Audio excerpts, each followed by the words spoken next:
Good morning, sir. Good morning. Where are we at? 185 in the PDF? 185 right at the top with the PDF. And that is about halfway through page 393 in the blue book. Oh, wow. With the paragraph opening with the I am. Yeah. So I think we read that last week, but excuse me. It's a pretty telling statement, or a couple of statements anyway. Thought it'd be worth us reading it again to open up Yeah, today. certainly. It's a good starting point for sure. So shall I get started? Yeah, certainly. Let's do it. So the I am, which is the cry of every human being. I am that, which is the cry of every personality who realizes his selfhood and uses his personality in order to express the will of the indwelling entity, the true person. And the I am that I am, which is the cry of the individual soul as it is lost in the whole and realizes its oneness with the soul or self of all. And it looks some distinct stages pointed out there, right? Absolutely, yeah. And we've talked about this before, although it looks like DK might get into some of the understanding of that statement in the coming paragraphs, but we did talk a little bit about that, where the I am, we feel, is the would you call it the individualization of each person, and I kind of look at it as the identification with form. Yeah, so I was just going to say the identification, the recognition of you as the physical form, right? Yeah. And I am this, and I have my place, and I am this, and you are that.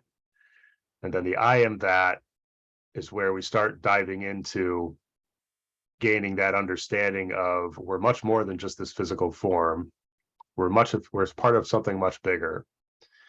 And we kind of teeter-totter between the two, getting caught in both places at any given time.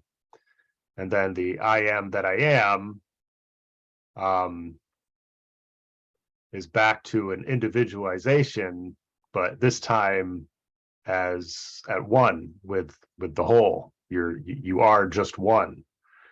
And it's just kind of interesting that it kind of goes through a phase of you start as one, you move into a sense of duality, and then you're back as one. And that's the process. Oh yeah.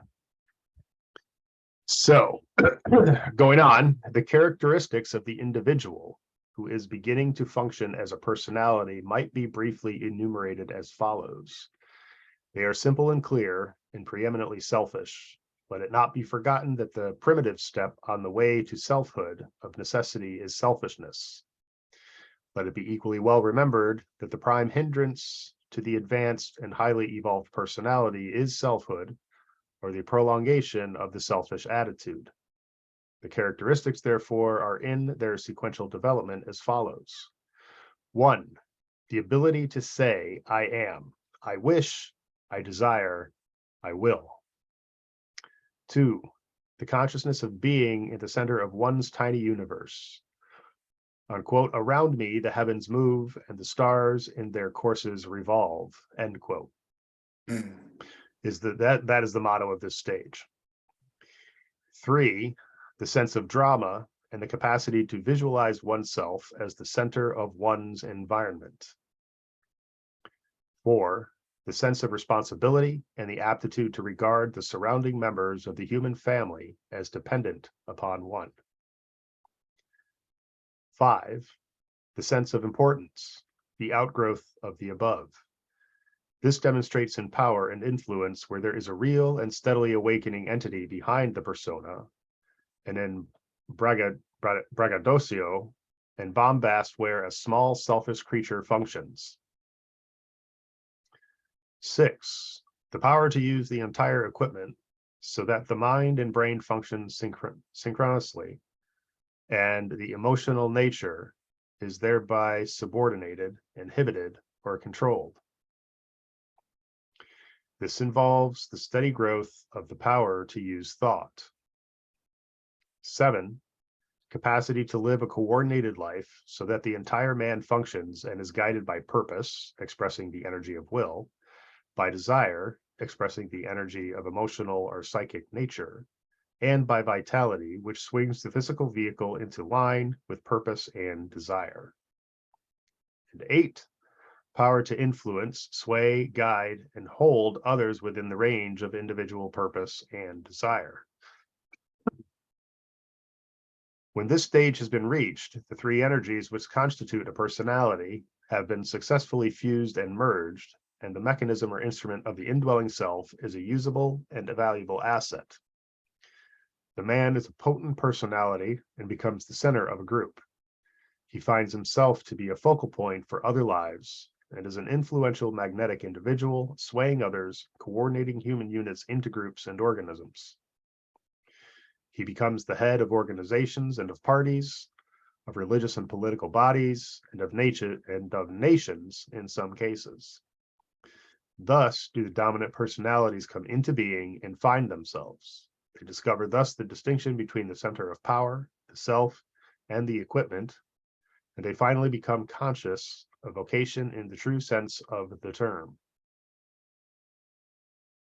It should be noted that the sequential development is paralleled by an inner growth of soul awareness, though the mode of expression of that inner growth is largely dependent upon the ray upon which the spiritual entity is found. One point should be here noted, and upon this point aspirants should exercise care. The usual connotation of the words spiritual growth is largely that of religious growth in understanding. A man is deemed spiritual if he is interested in the world scriptures, if he is a church member, and if he lives a saintly life. But this is no true definition, for it is not sufficiently comprehensive. It has grown out of the impress set upon human thought and terminologies by the Passion age, and through the influence of the sixth ray and the work of the Christian church. All most necessary and all inherent in the great plan, but which, divorced from their eternal context, lead to the overemphasis of certain divine expressions and the overlooking of other as vital manifestations of the divine consciousness. It's far wider and more inclusive than their manifestation through the medium of religious and mystical literature and organizations for the imparting of metaphysical truth. Power, purpose, and will are divine qualities and expressions, and show themselves with equal clarity through a Mussolini or through a pope. In both cases, the mechanism of expression modifies and steps down the qualities and serves as a handicap. A potent personality may function in any field of human expression, and his work will warrant the word spiritual just insofar as it is based on high idealism, the greatest good of the largest number, and self-sacrificing endeavor. These 3, idealism, group service, and sacrifice, are characteristics of those personalities who are becoming increasingly sensitive to the soul aspect, the qualities of that soul being knowledge, love, and sacrifice. This is why the emphasis in all schools of true esotericism is laid on motive. People who are strongly individual and are developing a group consciousness inevitably, in some life, find their way into esoteric schools and have to be guided in such a manner that the soul nature unfolds, overpowers, and uses the personality.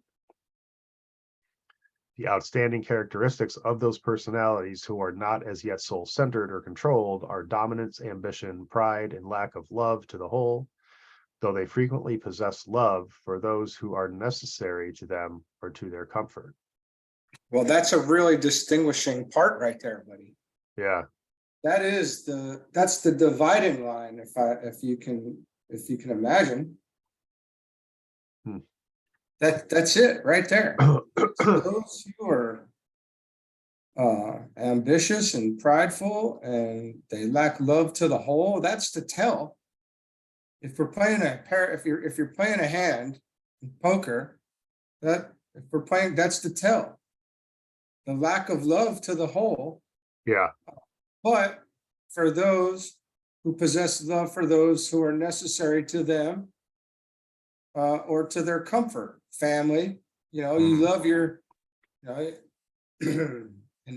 here, even it's kind of a narcissistic way, man. Being asleep is really schizophrenic in a lot of ways.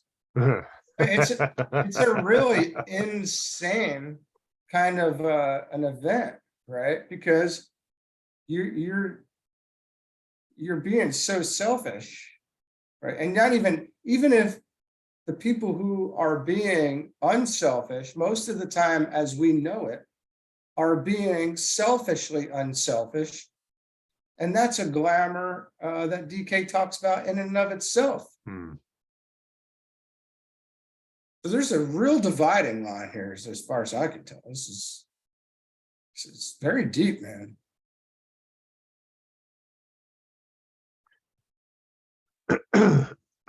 Excuse me. You have therefore in the sequential development of humanity the following stages. 1, that of the animal consciousness. 2, the emotionally polarized individual, selfish and governed by desire. 3, the 2 above stages, plus a growing intellectual grasp of environing conditions. 4, the stage of responsibility to family or friends. 5, the stage of ambition and of longing for influence and power in some field of human expression. This leads to fresh endeavor. 6, the coordinating of the personality equipment under the above stimulus. 7, the stage of influence, selfishly used and frequently destructive because the higher issues are not registered as yet. And 8, the stage of a steadily growing group awareness. This is viewed, A, as a field of opportunity, B, as a sphere of service, and C, as a place wherein sacrifice for the good of all becomes gloriously possible. This latter stage puts a man upon the path of discipleship, which includes, needless to say, that of the earlier phase, probation or testing. The problem consists in ascertaining upon which step of the ladder and in which phase one finds oneself at any particular time. Behind each human being stretches a long series of lives, and some are now headed towards the stage of dominant selfish personality expression and are making themselves individuals in full conscious awareness. This is for them as much a step forward as is discipleship for all of you. Others are already personalities and are beginning to experiment with the energy flowing through them and to gather around themselves those people who vibrate to their note and for whom they definitely have a message. Hence the myriads of small groups all over the world working in every known field of human expression. Others have passed beyond that stage and are becoming decentralized from the personality expression in the 3 worlds of human life and are motivated by an energy which is the higher aspect of the personality energy. No longer do they work and plan and struggle to express their personalities and to make their individual impact upon the world, or to gather magnetically around themselves a group of people who look up to them and thus feed the springs of their pride and ambition, and who make them both influential and important. They are beginning to see things in a newer and truer perspective. In the light of the whole, the light of the little self fades out, just as the light that is inherent in every atom of the body is gathered together and obliterated in the light of the soul when that blazes forth in all its glory. When this stage of selflessness, of service, of subordination to the one self, and of sacrifice to the group becomes the objective, a man has reached the point where he can be received into that group of world mystics and knowers and group workers, which is the physical plane reflection of the planetary hierarchy. Yeah. So that We brings us just to went- the end of the founding of the hierarchy. And we really just went through and ended up at how you get to the planetary hierarchy. Mhm. We just, I mean, ultimately, we just went through that. This is called, I think, the founding of the hierarchy. Yep. From the beginning to the end, we just see how you're going to get there and how this whole process really takes place. And you can, at each stage of this, you can probably pin yourself. We can pin ourself, I guess, to, if we're aware enough, to where we're at. And look, anybody reading or listening to this book, you didn't end up on this by accident, right? Right. Let's just be real. That's not even possible.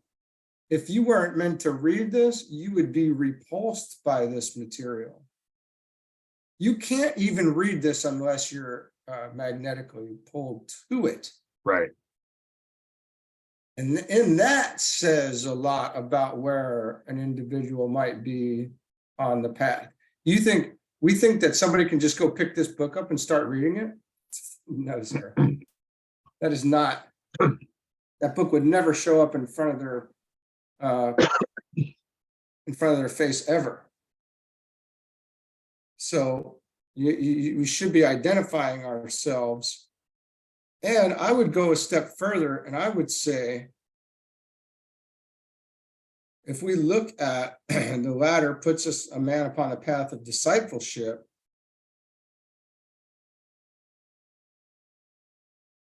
that needless to say, that of the earlier phase, probation or testing, I would say you're still not even going to get to this material yet. I don't see what good it would do until you're, have this book in particular is meant to bring us to the second initiation, right? That's what this book in particular is designed to get us through that initiation. Just like the earlier ones are designed to get us through to the first initiation, and then raise, and some of the other designed to get us to the third, and then there's a treatise on cosmic fire is there for those past the third. Right? So these books are all broken into sequential orders, and now we're getting to see how we get to this point. So if we're having to, I'm just really trying to help people figure where they might be at, or help us figure out where we might be at. You don't get to these. I would say this latter stage, I think it's referencing to point 8, right? The stage of steadily growing group awareness. The latter stage puts a man upon the path of discipleship, which includes, needless to say, that of earlier phase probation or testing.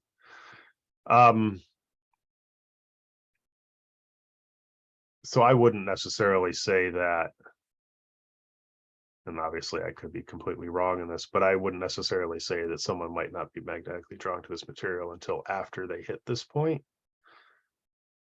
What I would say, though, is that someone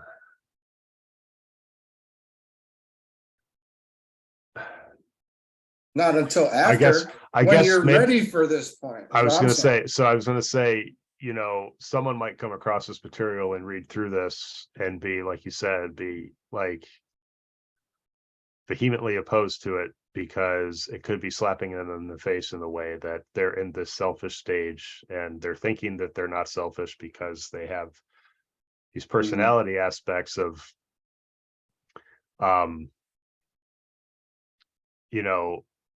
the misconception that they're helping others, but they're still very much self-absorbed in the sense of pursuit of power and class or whatever it is. So they could read this and be kind of turned away from it. I don't know what I'm trying to say here. I'm just not sure that. I'm saying you don't get these books in front of your face until you're ready for them. Yeah. That's what I'm saying. And someone could be in these earlier quote unquote selfish stages of the process and read through this, and it's like an enlightening moment for them, right? Like it can Everything, yeah. help them Uh, turn around and realize, oh yeah, I've got to up my game here and work towards selflessness and work, for the group of the greater cause or whatever. right, So right, it's a helpful text from that perspective for people that are kind of on the cusp. Well, there's a reason for everything. But I'd say if someone who's cracking this book open and just becomes instantly disgusted by it because it kind of puts them in their place and they don't like that, well, then they're probably not ready for this yet. But they've got some stuff to work through, and they'll eventually get there. Yeah. On however they do it. Yeah, I'm saying that if there's meaning, there's symbolical meaning to everything. Mm-hmm. At a certain point where we can see that on the mental plane, higher on the mental plane, there's symbols, symbolic meaning to it, and there's reason for everything. Now we all walk around, we say there's reasons for everything. Mm-hmm. We don't know what the hell that actually means, though. Right? There's actually reasons. There is a reason, energetic reason. And so that's where I'm coming. I'm saying, I think when you're ready for it, it will be there. And when you're not ready for it, it will not even come into your purview at all, in a sense. And if in fact you pulled it up and you're magnetically repulsed by it, that would be an accident in a way you probably shouldn't have been. I don't even know. I don't even have the yeah, but I see your point. Be a reason for that. Yeah, like, I mean, someone wouldn't. I mean, I don't know, and I don't want to belabor this. The reason for that may be to send them deeper into the hole that they're in at that. Well, point. I don't know. I would say if someone is in that situation where, because you're right, this stuff comes to you when it comes every day, properly, every single minute, and even if you find yourself running across this material and you find yourself disgusted by it at the onset, well, there's a purpose there with you having seen that and being disgusted by it, because you're certainly not at the stage yet where you can kind of absorb it, but guess what? A seed's been planted in that person's head, and at some point in their life they're going to come to a turning point where they're going to be like, man, I need to unmess myself. Well, right. The perfect example is to watch Evan Almighty, or whatever that movie is. Is that what it's called? I don't know which. Where he has to build the ark. Steve. Oh Carell. Yeah. Evan Almighty. He wasn't ready for that, but 614 kept showing up in front of his face, which is Genesis. Build the ark of whatever wood. Right. And he says, build me an ark. And it kept showing up. And, he wasn't really ready for that, but it put him on the track, So, yeah, I mean, I think that's a good example. Yeah. To get you ready. I mean, there's got to be a shift. So, yeah, it's good, man. It's good stuff. I love how it went through and it showed us how we get there. It's just the fact that we have to, we got to get to that point where we're obliterated in our physical body. Right. And the soul blazes forth in all its glory. That's where we're trying to get to. Yeah. Now, figure out where we're at now and how we get there and all that has to take place. What are the implications? And that's huge. It's like reading the Bible. You can see the story of Jesus and what it took for him to get from stage to stage, to get to the baptism in Jordan, to get to the transfiguration, to get to the cross and to the ascension, and where you can see. Now imagine that life in your mind, what it would take. You really do have to give up everything. even if it's mentally, you got to drop it all. You can't get from where we're at on the lower mental plane to the higher mental plane and permanently without dropping everything below at some point. You can't get what's new until you clean out what's old. And that's so why are you going to do that? Now what? You can't go about living your life the same way. Right. It's not even, it's a harsh thing to say. It depends on if that's where you want to get in this life or not. If you don't, then that's fine. Then just chill. Right. So there's that. But if you're ready, you've got to move past that. Well, we open it up with the I am that, the I am that I am. You've got to move past that I am stage where it's just, you're kind of that individual coming to the realization that you're a part of something greater, understanding that while you're in that level of understanding that you're a part of something greater and you're kind of teetering between the two, that's going to be natural, right?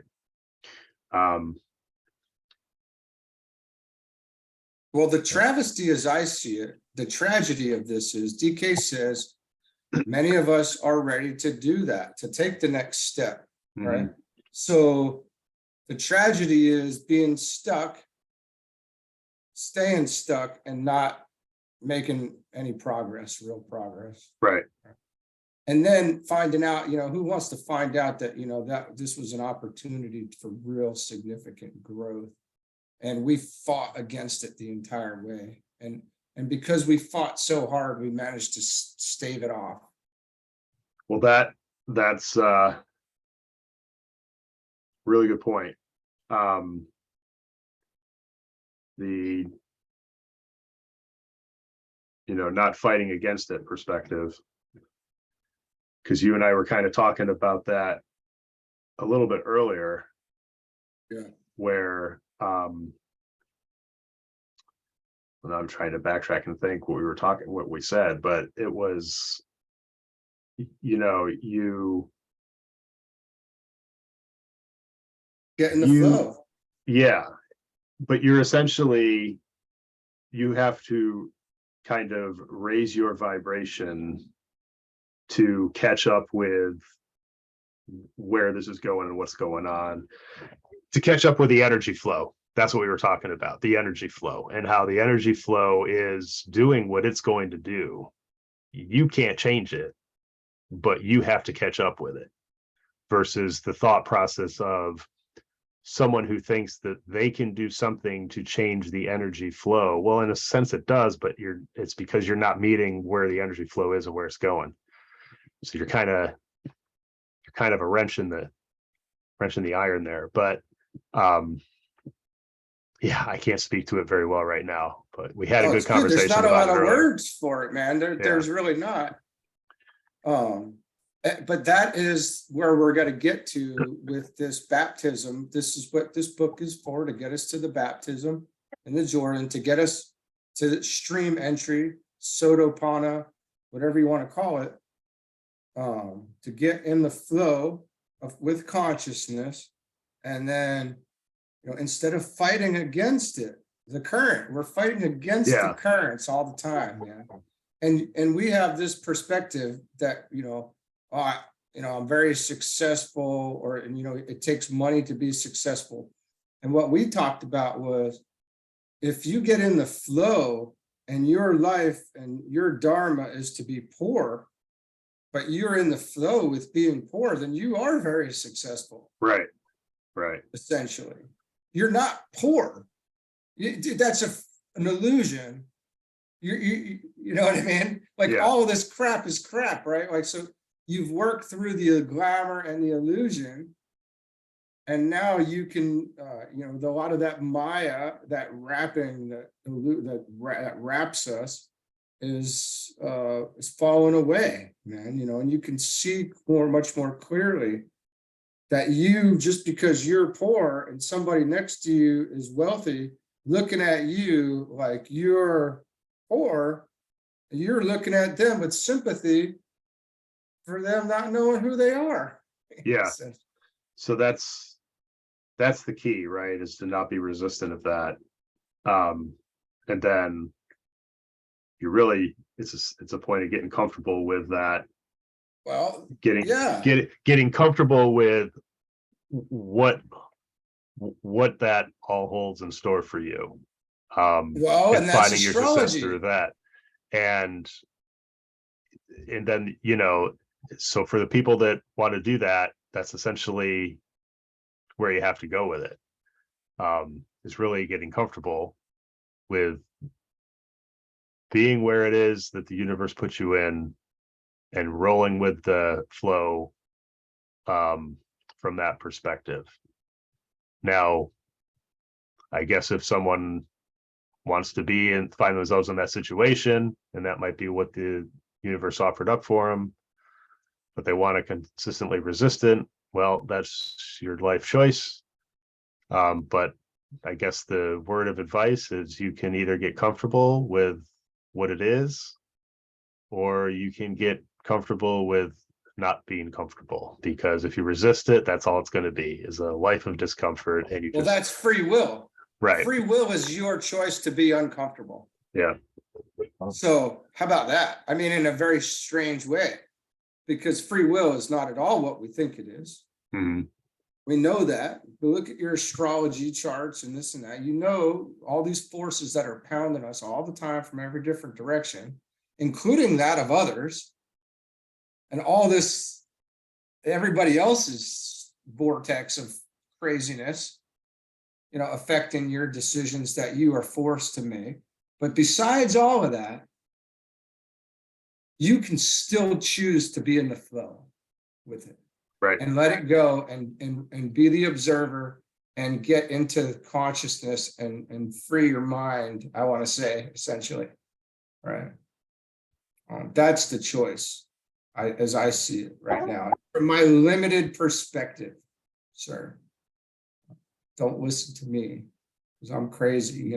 I could be full on crazy. I don't know.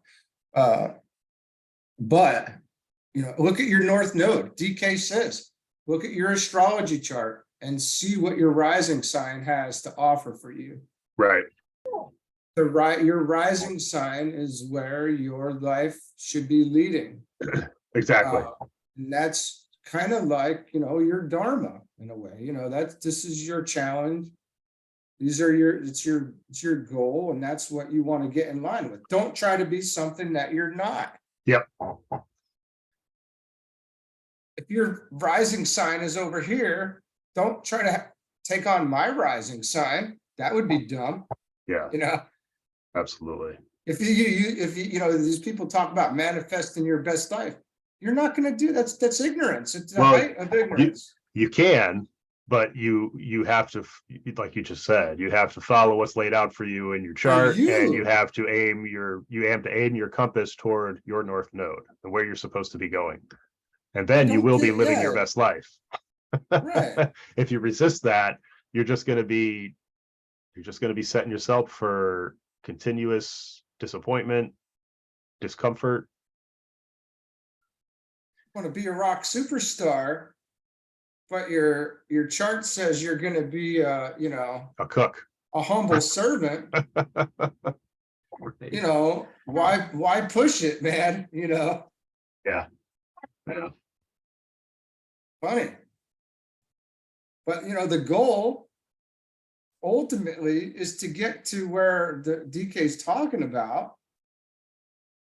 And the reason that he's telling everybody this is because, one, this is the direction that this whole thing goes.